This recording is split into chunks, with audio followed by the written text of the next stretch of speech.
Здравейте! Знаете ли, че баницата е една от символите на българската кухня? Да, с тези продукти днес ще ви покажа как правя къпана баница и това напълно сериозно ви го казвам. Как ще я изкъпя, ще видите малко по-късно. Необходимите продукти са кори за баница, сирене, краве масло, пресни яйца и няколко лъжички кисело мляко.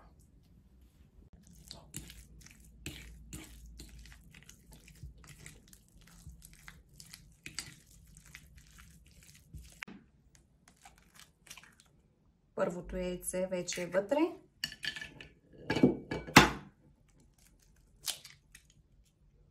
И второто яйце. Бинго! И третото яйце влезе в купата. Продължавам да бъркам, докато това нещо стане хомогенна смес. Ще прилича на бледо-жълта каша. И след това ще започна да я нанасям в тази тава с корите. Гледайте. Тук разтапям около 50 грама масло, което е необходимо за баницата. Сега взимам разтопеното масло и нанасям част от него по дъното на тавичката. Това ще е мазнина, която ще помогне баницата ми да не залепне. След като вече добре разнесох мазнината от маслото по тавата, идва ред на това как да наредя корите. Аз ги хващам ето така, по двечки, за да е малко по-плътно, и ги накъдрям. И започвам да ги подреждам в тавичката.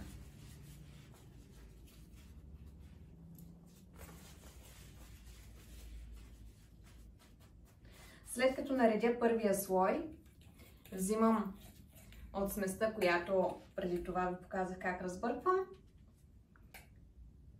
и започвам да нанасям равномерно върху тях.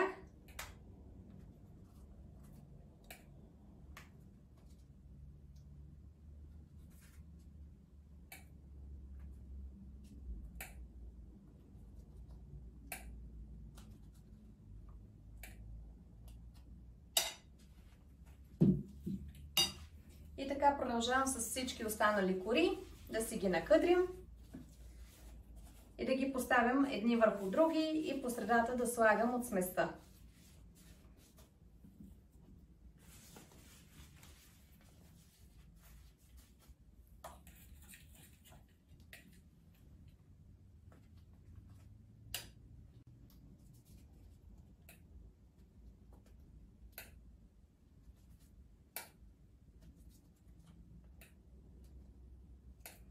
Както ще видите, мазнина има само отдолу на тавичката. Това е така, защото самата аз не обичам да ям прекалено мазно. И самата къпана баница става достатъчно сочна, дори без да се налага да се ползва много мазнина. Затова и аз много я харесвам. Защо и казвам къпана? Ще видите малко по-късно, защото наистина ще я изкъпя. Последната кора я разделих на две по дължина и я слагам ето така отгоре, просто като листа, като похлопаче. След това взимам един по-остър нож и започвам да пробивам до дъното дупчици, сравнително често, на около 2 см. След това ще направя и самата баница на малки парченца, като я разрежа по дължина и ширина. Гледайте!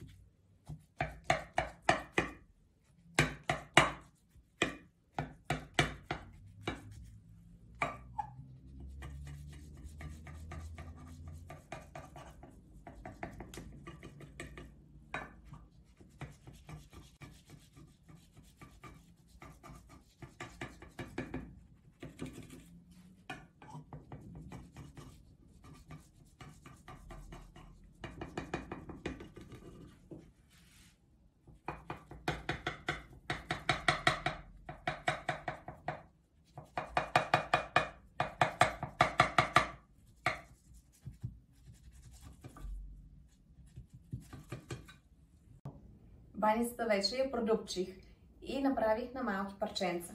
Сега е ред да загрея фурната и да изкъпя самата баница. Фурната я загрявам предварително, като я настроя на около 200 градуса и да се пече отгоре и отдолу. Как подготвям баницата за къпане? Много е лесно. Просто подгрявам вода, така че да стане хладка. Пак казвам хладка, не гореща. И я заливам. Гледайте. Необходими са ни около 400 мл хладка вода, която използвам за заливане на баницата. Или както аз си казвам, за да я изкъпя. Както виждате, на места тя ще изглежда все едно ще плува, но спокойно. Няма да се наводни, нито да й стане нещо лошо. Ето така с една лъжичка взимам и отделям от краищата й. И потапям всички ръбчета и крайчета, така че да са меки. Всичко да е потопено във вода. И по средата, където съм я разрязала, също така хубаво я разделям, за да може да попие вода възможно най-много. И преди да влезе във фурната, баницата изглежда по такъв начин, все едно плува във вода. Точно от това нещо идва и името й къпана баница. След като баницата вече е полята, мога да обясня и защо я наричам къпана баница. Ами ето защо, защото цялата плува във вода, но не се притеснявайте, просто това нещо ще спомогне тя да стане сочна, не мазна, ще стане наистина много вкусна и след малко, след като фурната загрее, и я слагам и като се изпече, ще видите как изглежда. Фурната вече е загрята и поставям баницата за печене. Необходими ще ни бъдат около 20-25 минути, така на около 200 градуса. Баницата вече е изпечена и идва ред да я извадя и да я оставя да обиколи нивката. Гледайте!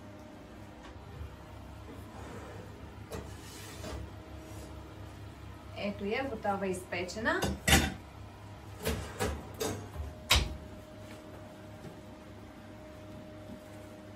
Използвам кухненска хартия, за да я похлупя.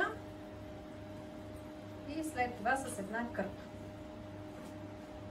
Така я оставям да изстине. Предполагам, ще отнеме около половин час, затова ще се видим малко по-късно. Здравейте отново! Баницата вече е изстинала, затова пред вас ще я разрежа и ще я поставя в тази чинийка. Въпреки че преди това си помогнах в рязането, след като тя се пече, се е залепила отново, но аз я разрязах, за да може повече да си попие от водата.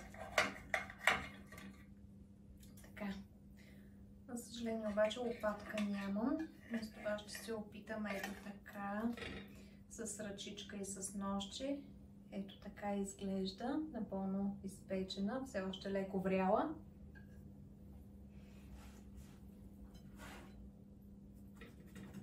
Може на още няколко малки парченца да се раздели. Ето така изглежда отвътре.